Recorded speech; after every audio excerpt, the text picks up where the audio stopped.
So ayan mga mima ko, kagigising ko lang kasi maghapon talaga ako mga mima na nakahiga. Ang sama ng pakiramdam ko. Ilang days na to.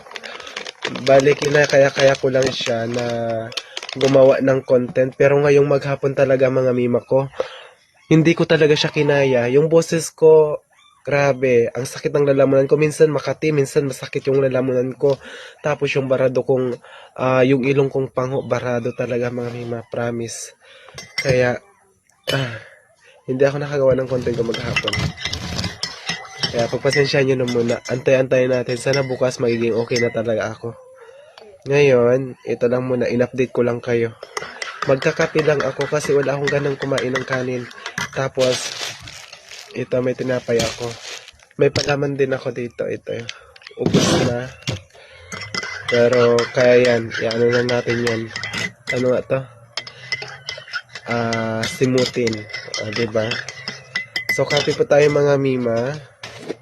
Naglalagay lang ako ng gatas sa aking kape.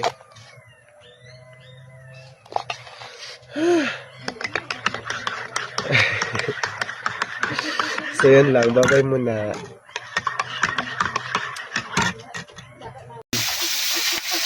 Ayan.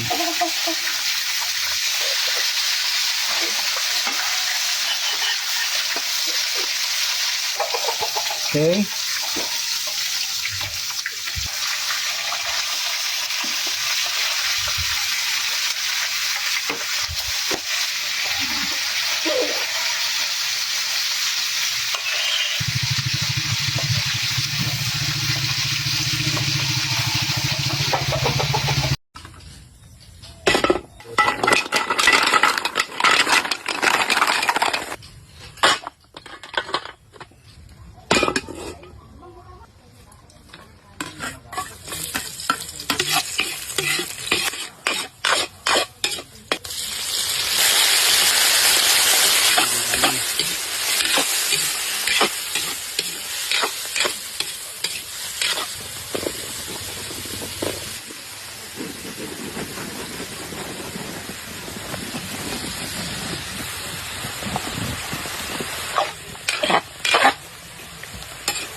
Ayan mga mima, kukunin ko to.